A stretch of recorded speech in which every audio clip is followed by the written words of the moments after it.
Hello friend. Kuldeep sir के नाम से इस यूट्यूब चैनल में आप सभी का हार्दिक स्वागत अभिनंदन है। वीडियो की अगली कड़ी में एक नया एमसीक्यू वीडियो हम लेके आए हैं जो आपके लिए बहुत ही इंपॉर्टेंट होने वाला है, बेहतरीन वीडियो रहने वाला है।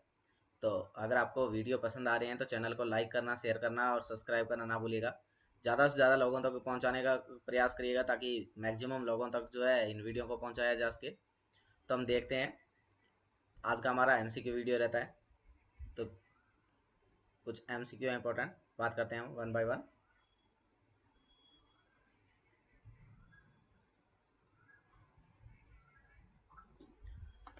तो हमारे पास क्वेश्चन है, एमसीक्यू कह रहा है कि ये nurse is caring for a client who has paraplegia. कि एक नर्स क्या कर रही है, केयर कर रही है क्लाइंट की, और क्लाइंट को क्या हो गया है, पैराप्लेजिया हो रखा है ना। क्या हो रखा है, पैराप्लेजिया हो रखा है as a result of spinal cord injury. Patient को क्या हुआ था, कोई स्पाइनल कॉर्ड का इंजरी हुआ था, और वो स्पाइनल कॉर्ड का इंजरी होने की वजह से उसको क्या हो गया, पैराप्लेजिया हो गया है ना। एक होता है पैराप्लेजिया, एक होता है पैराप्लेजिया, एक होता है क्वाड्रिप्लेजिया, एक होता है पैराप्लेजिया, एक होता है क्वाड्रिप्लेजिया, है ना। तो प्लेजिया का मतलब क्या है, तो एक प्लेजिया वर्ड जो है, इस प्लेजिया वर्ड का मतलब है पैरालाइसिस।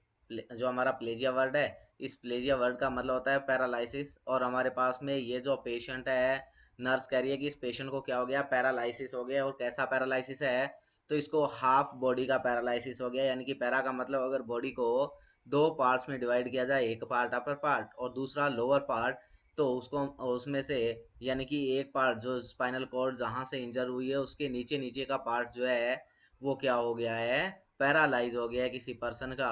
उस कंडीशन को हम क्या बोलेंगे, जैसे ये कोई पर्सन है और इस पर्सन को इस लेवल से क्या हो गई, स्पाइनल कॉर्ड इंजरी हुई, तो ये जो नीचे नीचे का पार्ट है ये क्या हो गया, नेग्लेक्ट हो गया, पैरालाइज हो गया। इस कंडीशन को हम क्या बोल देंगे, पैराप्लेजिया बोल दिया जाएगा। और क्वाड्रिप्लेजिया का मतलब होता है कि अगर किसी के चारों लिम्ब जो है वो अगर पैरालाइज हो गए, तो उस कंडीशन को हम बोलते हैं क्वाड्रिप्लेजिया। यानी कि चारों अगर एक्सट्रीमिटीज, जो हमारी चार एक्सट्रीमिटीज है, दो हैंड और दो फुट, अगर चारों के चारों अगर उनके अंदर पैरालिसिस हो, तो उस कंडीशन को हम बोलते हैं क्वाड्रिप्लेजिया। एक होता है हेमीप्लेजिया, एक क्या होता है, हेमीप्लेजिया होता है। और हेमीप्लेजिया किसे बोला जाता है, तो हेमीप्लेजिया अगर किसी पर्सन को क्या हो, अगर एक होता है हेमीप्लेजिया, हेमीप्लेजिया। और हेमीप्लेजिया किसके बोलेंगे, तो हेमी यानी कि जो हमारी बॉडी है, जैसे ये कोई पर्सन है ना, इसके हाथ हैं, ये इसके पैर है, और इसकी बॉडी को क्या करें, ऐसे बीचों बीच दो पार्ट्स में से डिवाइड कर लिया जाए। एक पार्ट जो है ये लेफ्ट साइड वाला, एक पार्ट लेफ्ट, और दूसरा पार्ट जो है वो राइट वाला। और इसमें से अगर किसी एक पार्ट का, जैसे मान लीजिएगा ये वाला जो पार्ट है, इस पार्ट का क्या हो गया, पैरालिसिस हो गया, तो इस कंडीशन को हम क्या बोल देंगे, हेमीप्लेजिया। तो दो वर्ड है, तीन वर्ड हमारे पास, एक वर्ड है प्लेजिया, एक वर्ड है पैराप्लेजिया, क्वाड्रिप्लेजिया और हेमीप्लेजिया। इसके साथ साथ एक काफ़ी जगह एक वर्ड काम में लिया जाता है पैरेसिस, और पैरेसिस का मतलब होता है वीकनेस। पैरेसिस क्या है, वीकनेस होती है कि किसी पर्सन को क्या हो गई है, बॉडी के अंदर जो है कोई स्पेसिफिक, जैसे मान लीजिएगा क्वाड्री पैरेसिस है, हेमी पैरेसिस है ना। तो क्वाड्री यानी कि अगर चारों लिम्ब के अंदर वीकनेस फील हो रही है तो हम उसको बोल देते हैं quadri paresis.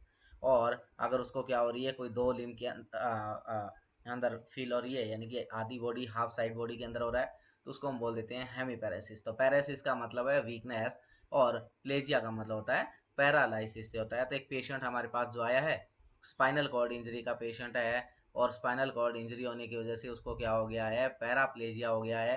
Which rehabilitation plan will be most effective for this client. इस क्लाइंट के लिए कौन सा रिहेबिलिटेशन प्लान जो है वो क्या रहेगा, मोस्ट इफेक्टिव रहेगा, ये हमें क्या करना है, बताना है। नर्स केयर कर रही है उस पेशेंट की। तो पहला कह रहा है arrangement will be made by the client and the client's family. यानी कि आपने क्या करना है, अरेंजमेंट करके देना है उस क्लाइंट के लिए और क्लाइंट की फैमिली के लिए। दूसरा, the plan is formulated and implemented early in the clients care. आपने क्या करना है, क्लाइंट की जो है केयर के लिए उसके अंदर क्या करना है, कोई प्लान बना के उसके अंदर जल्दी से जल्दी क्या करना है, इम्प्लीमेंट करना है, ताकि उसकी क्या हो सके, अच्छे से क्या की जा सके, केयर की जा सके। तीसरा कह रहा है client the rehabilitation is minimal and short term because the client will return to former activities. और तीसरा आपका कह रहा है कि क्लाइंट जो है उसका क्या करना, आपने जो रिहेबिलिटेशन है उसको मिनिमल बहुत कम है और बहुत कम समय से कम के लिए, तो आप क्या करना है, आपने उसको उसकी जो फॉर्मर एक्टिविटीज है उनके ऊपर वापस उसको क्या करना है, लेके आना है। और फोर्थ कह रहा है कि arrangement will be made for long term care because the client is no longer capable of self care. या फोर्थ ऑप्शन कह रहा है कि हमें क्या करना है, जो क्लाइंट है उसकी जो अरेंजमेंट है हमें लंबे समय के लिए बना के रखनी है, क्योंकि क्लाइंट जो है वो खुद की केयर करने में सफल नहीं हो पाएगा, खुद की केयर करने में समर्थ नहीं है, वो खुद की केयर नहीं कर सकता है। तो आपको बताना है कि जो पैराप्लेजिया का पेशेंट है स्पाइनल कॉर्ड इंजरी के लिए, तो उसके रिहेबिलिटेशन प्लान के लिए कौन सी बात जो है वो सबसे इफेक्टिव है ना। तो क्या आंसर रहेगा, तो पहला तो कह रहा है कि अरेंजमेंट अपने ऐसा बनाना है लॉन्ग टर्म, बहुत लंबे समय के लिए, कि वो खुद की केयर करने में कैपेबल नहीं होगा। तीसरा ऑप्शन कह रहा है कि रिहेबिलिटेशन बहुत ही कम है, ना के बराबर है, बहुत कम समय के लिए, क्योंकि उसकी जो फॉर्मर एक्टिविटी है वो जो है दोबारा से लौट आएगी। दूसरा कह रहा है कि हमें प्लान फॉर्मुलेट करना है इम्प्लीमेंट कर अर्ली क्लाइंट केयर के लिए। तो ये इंपॉर्टेंट बात है कि ये सारी बातें बात की है कि रिहेबिलिटेशन कितने टाइम में होगा, जल्दी होगा, लेट होगा, ये है ना। इन बातों को छोड़ के हमें सबसे पहले तो हमें क्या करना है, यहाँ पे पेशेंट के लिए प्लान को फॉर्मुलेट करना है। फॉर्मुलेट करके उसको जल्दी से जल्दी इम्प्लीमेंट करना है, और जल्दी से जल्दी क्या होनी चाहिए, क्लाइंट की केयर होनी चाहिए। ये बात हमने क्या करनी है, पहले तो देखनी है। तो आंसर क्या रहेगा यहाँ, आंसर जो बी है ये क्या है, राइट आंसर है कि हमें सबसे पहले जल्दी से जल्दी कोई प्लान फॉर्मुलेट करना है और उसको जल्दी से जल्दी क्या करना है, इम्प्लीमेंट करना है क्लाइंट की केयर के लिए। नेक्स्ट चलते हैं दूसरा क्वेश्चन।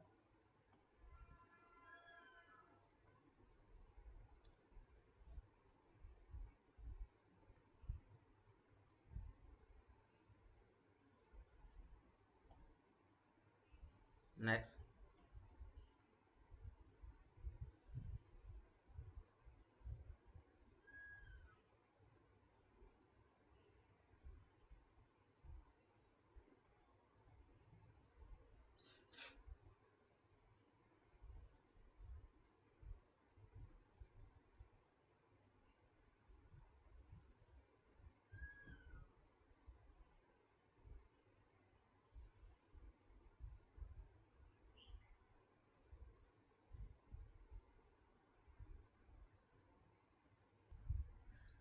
सेकंड क्वेश्चन है, what is basic concept associated with rehabilitation.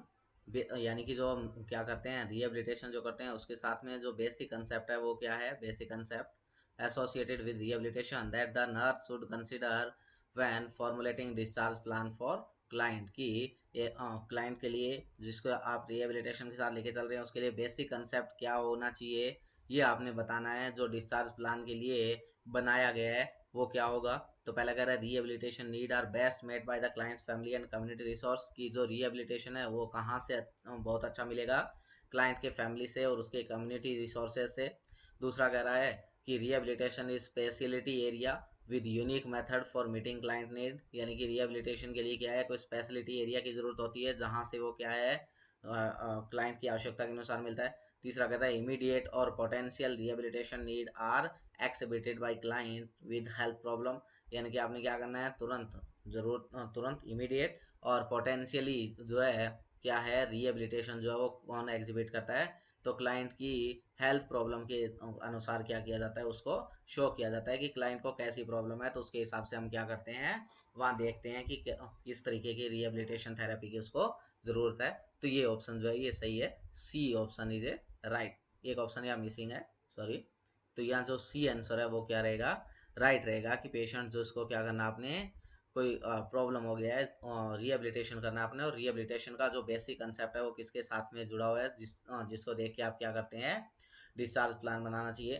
तो यानी कि इमीडिएट तुरंत और पोटेंशियल रिहेबिलिटेशन की जरूरत होती है, और वो किसके हिसाब से देखा जाता है, हमें क्लाइंट की आवश्यकता के अनुसार उसकी हेल्थ प्रॉब्लम को देख के ही बनाया जाता है।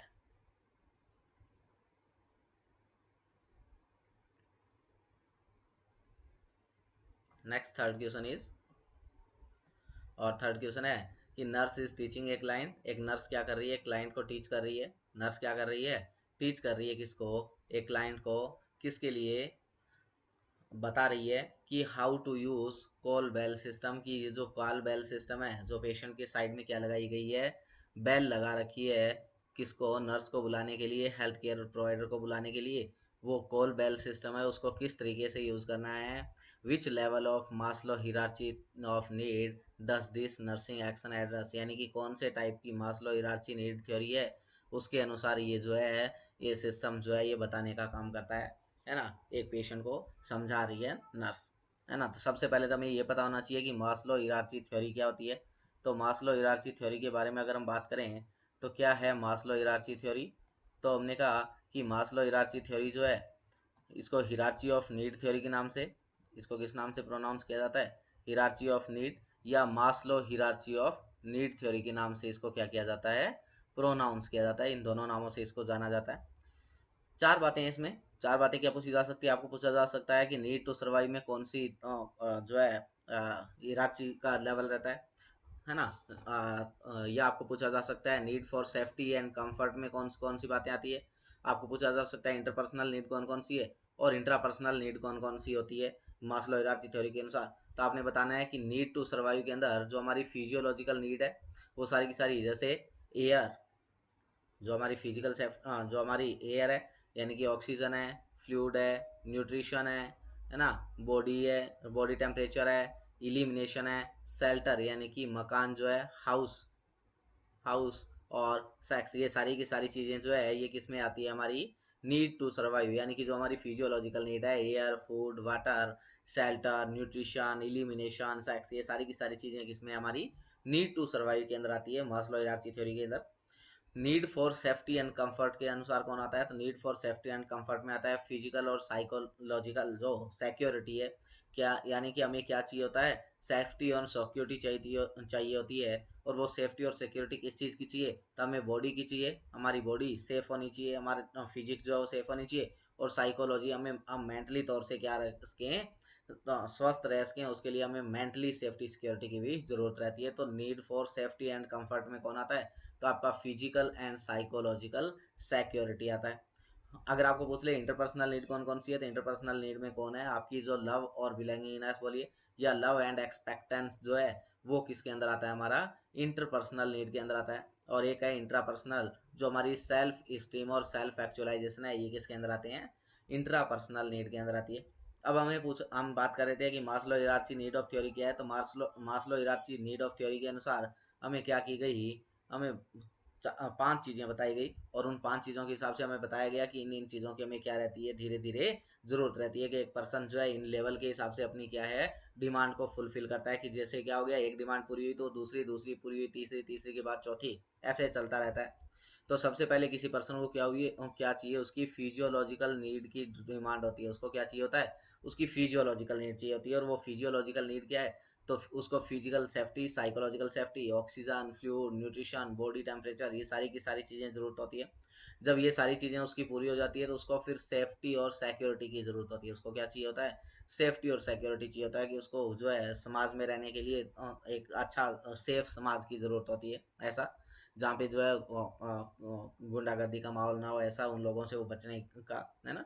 कि उसको क्या है, गुड वेल बीइंग सोसाइटी मिले जहाँ वो रह सके।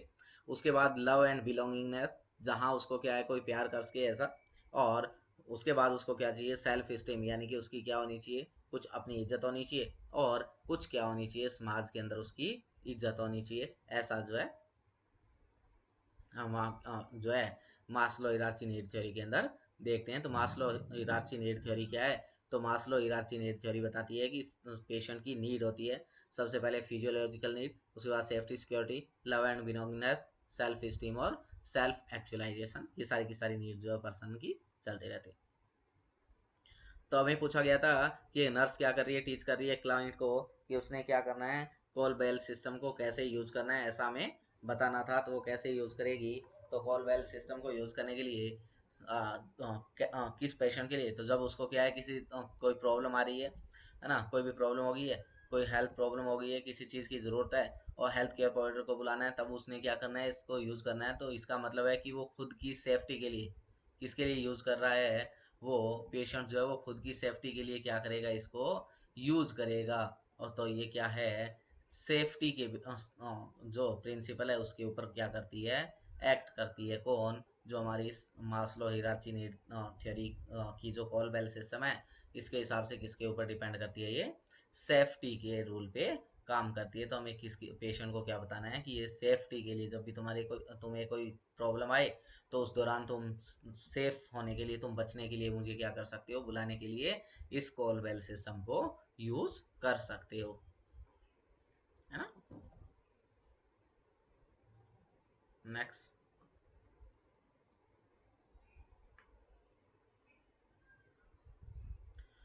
नेक्स्ट क्वेश्चन है, fourth question. A nurse is supportive of a child receiving long-term rehabilitation in the home rather than in a healthcare facility. Why is living with the family so important to a child's emotion? आपने बताना है कि एक patient है,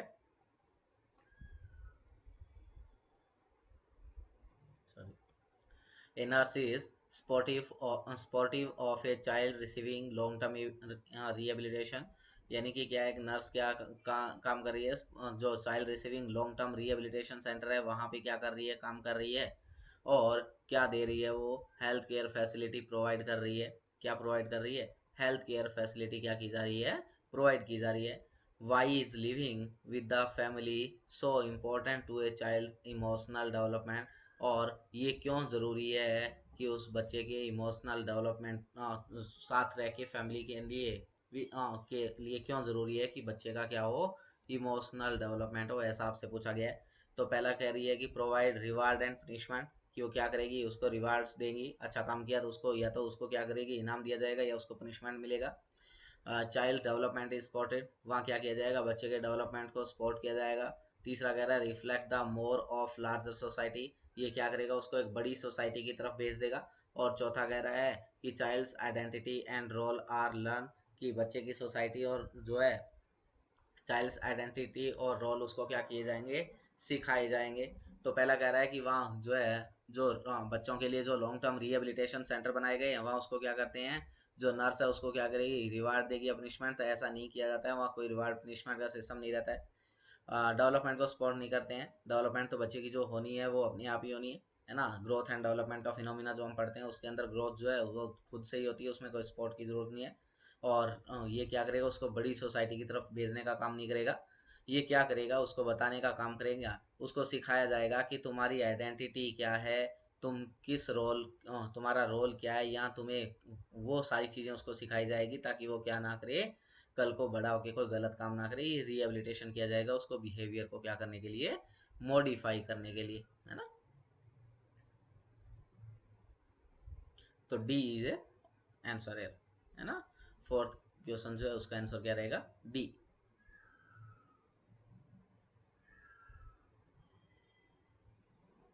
next fifth question है, और fifth question क्या है, तो पांचवा क्वेश्चन है, a nurse is discussing alcohol anonymous, एक नर्स क्या कर रही है, डिस्कस कर रही है किसके साथ में, एल्कोहल एनोनिमस के साथ में, विद ए क्लाइंट, क्लाइंट जो एल्कोहल एनोनिमस यानी कि जो एल्कोहल ले रहा है, एल्कोहल अब्यूजिव पर्सन है उसके साथ में। What behaviour expected of member of alcohol anonymous should the nurse include in the discussion, कि कौन सा जो है बिहेवियर जो है वो एक्सपेक्ट करेगी मेंबर से, और कौन सा जो है नर्स को उसके डिस्कशन के अंदर क्या करना चाहिए, इंक्लूड करना चाहिए, ऐसा आपको पूछा जा रहा है कि ऐसी कौन सी बात है जो हो, जब हम क्या करेंगे अल्कोहल एनोनिमस वाले पर्सन से डिस्कस करेंगे तो ऐसी कौन सी बात है जो इनमें से डिस्कस की जाएगी। पहला कह रहा है कि speaking allowed at weekly meetings, कि आपने क्या करना है, जो वीकली मीटिंग होगी तो जोर जोर से बोलना है, जोर से बोलना है, ऐसा ऐसा नहीं।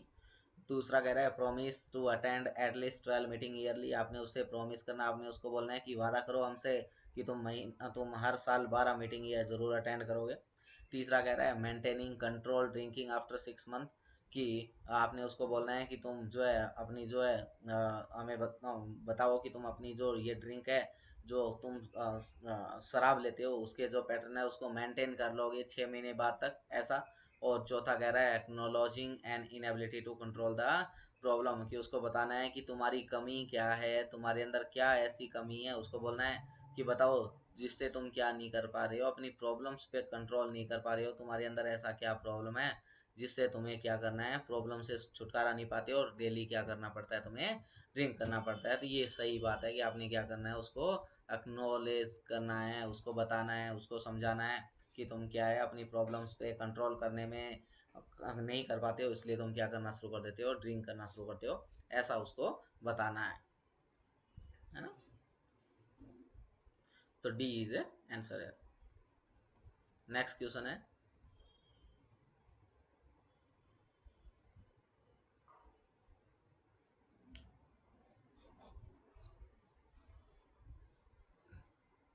Next, a nurse discussing the philosophy of alcohol anonymous with a client who has a history of alcoholism।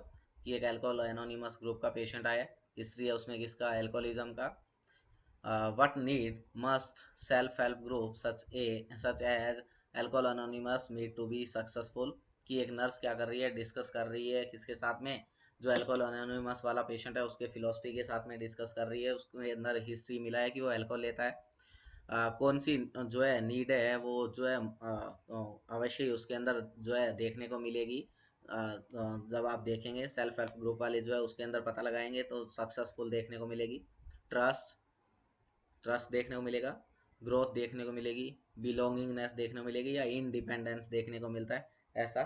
तो आपने क्या करना है वहाँ पे, जब आप उस पेशेंट से क्या करेंगे, डिस्कशन किया जाएगा। तो self help group such as a alcohol anonymous meet to be successful, की कब सक्सेसफुल हो जाएंगे, तो वहाँ क्या देखने को मिलेगा, अगर आपको बिलोंगिंगनेस देखने को मिलेगी, अगर पेशेंट ने क्या कर लिया है, पेशेंट एक्सेप्टेंस दे रहा है, पेशेंट क्या कर रहा है, एक्सेप्टेंस दे रहा है, इसका मतलब वहाँ क्या हो गया है, वो जो है जो है हमारा जो मीटिंग जो है अल्कोहल एनोनिमस ग्रुप वालों का, वो क्या हो गया है, सक्सेसफुल हो गया है। इनडिपेंडेंट, जो अल्कोहल अनोनिमस ग्रुप वाले पेशेंट जो होते हैं, अल्कोहल अनोनिमस जो होते हैं, जो लोग अल्कोहल लेते हैं, उनमें इंडिपेंडेंस नहीं होती, उनमें डिपेंडेंस देखने को मिलती है ना, डिपेंडेंस देखने को मिलता है उनमें, तो इंडिपेंडेंस का तो सवाल नहीं होता है। ट्रस्ट उनमें नहीं होता है और ग्रोथ नहीं होती है। यहाँ क्या देखने को मिलेगी आपको, बिलोंगिंग देखने को मिलेगी, बिलोंगिंगनेस। नेक्स्ट है, ए daughter of A Chinese speaking client approaches a nurse and asks multiple question while maintaining direct eye contact। कि क्या किया जा रहा है, एक डॉक्टर है किसकी, चाइनीज स्पीकिंग क्लाइंट की, क्या अप्रोच कर रही है एक नर्स को, ask multiple question while maintaining direct eye contact.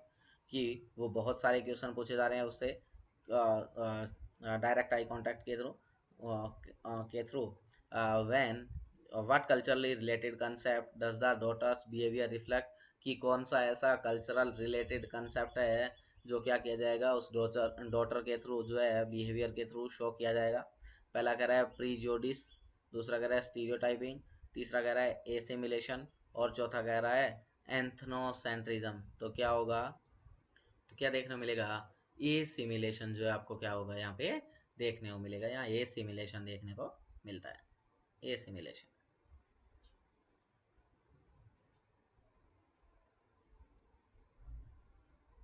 Next question,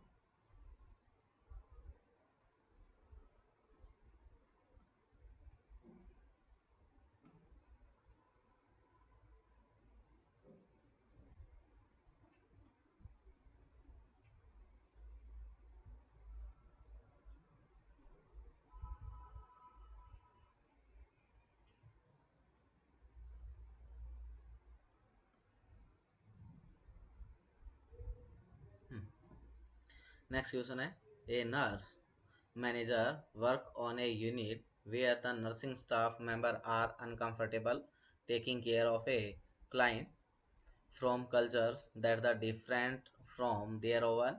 How should the nurse manager address this situation।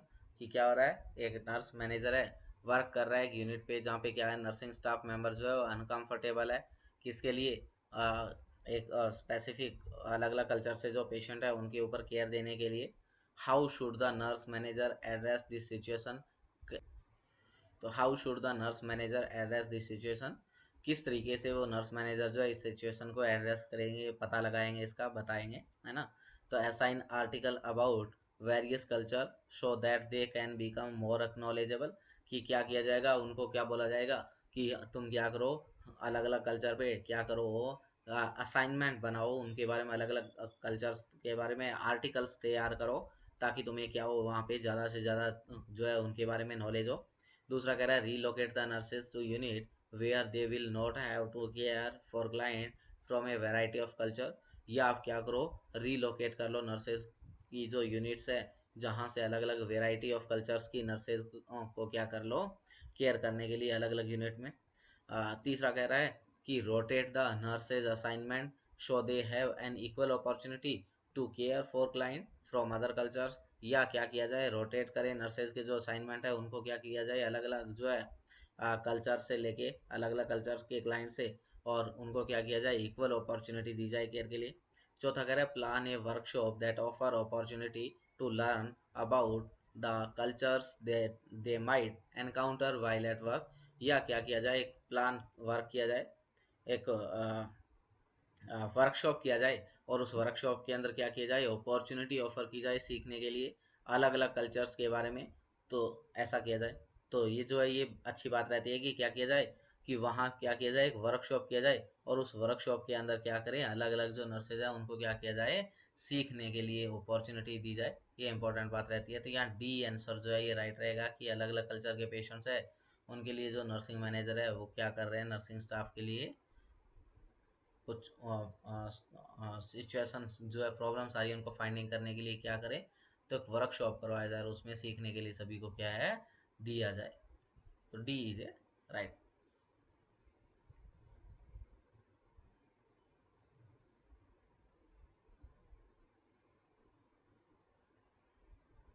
Next है।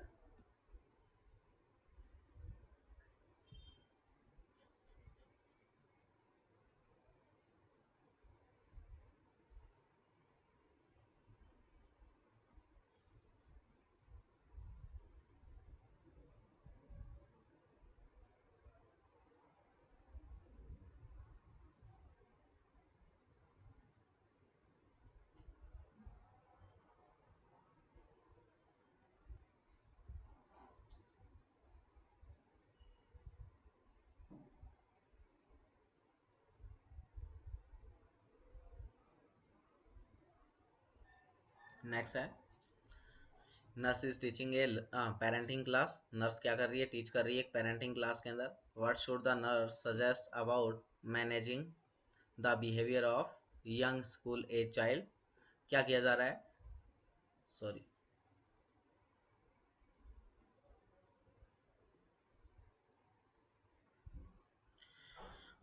a nurse is teaching a parenting class. What should the nurse suggest about managing the behaviour of a young school a child. कि एक nurse क्या कर रही है, teach कर रही है एक पेरेंटिंग क्लास को, जो एक ओल्ड क्लास है उसको टीच कर रही है। What should the nurse suggest about managing the behaviour of young school age child.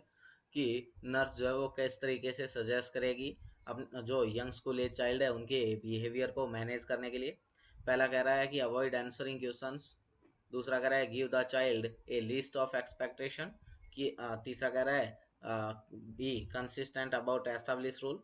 जो रूल बनाए गए हैं उनके बारे में बिल्कुल कंसिस्टेंट रहे, be consistent at establish rule. और चौथा कह रहा है allow the child to plan the day activities, है ना। तो क्या है कि बच्चों को जो है आंसरिंग क्वेश्चन से बचा के रखे, ऐसा करने से हो सकता है। दूसरा कह रहा है give the child list of expectation. बच्चों को बहुत बड़ी जो है लिस्ट दे दे उनकी एक्सपेक्टेशंस की, उसे। तीसरा कह रहा है be consistent about establish rule. कि उनको एक क्या किया जाए, लगातार जो एक रूल बनाए जाए, और उन रूल के बारे में जो है उनको क्या किया जाए, लगातार कंसिस्टेंट बना के रखा जाए, कि नहीं इन रूल का तुम्हें पालन करना ही करना है, इनको फॉलो करना ही करना है।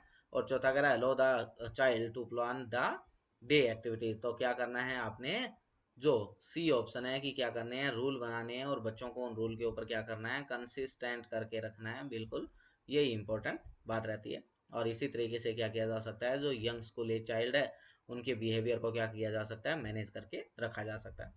नेक्स्ट क्वेश्चन कह रहा है nurse in the health clinic is counselling A college student who was recently diagnosed with asthma.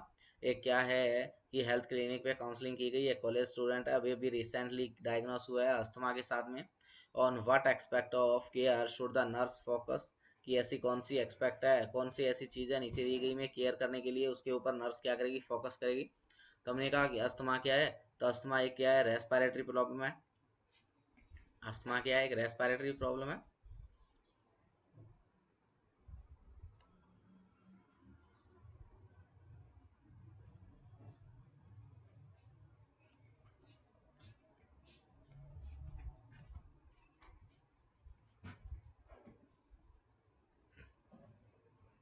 तो अस्थमा क्या है,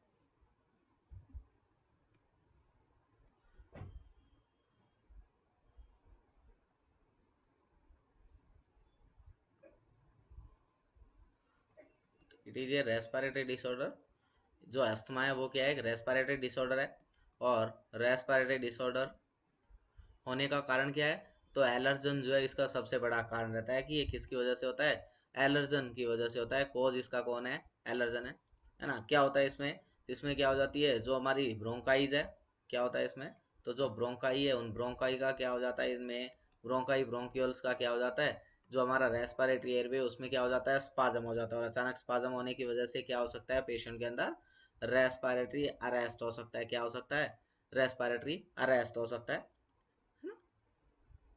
रेस्पिरेटरी अरेस्ट और पेशेंट की क्या हो सकती है, डेथ हो सकती है। तो खतरनाक कंडीशन रहती है। रेस्पिरेटरी प्रॉब्लम का डिसऑर्डर अस्थमा एलर्जन की वजह से होता है, इसलिए पेशेंट को बोला जाता है कि क्या करना होता है, केयर के अंदर पेशेंट की जब भी केयर की बात आती है तो वहाँ क्या करना होता है, प्रिवेंट करना होता है किसको, मेनली जो एलर्जन है, डस्ट है ना, उन चीज़ों से क्या करना होता है, पेशेंट को बचा के रखना होता है।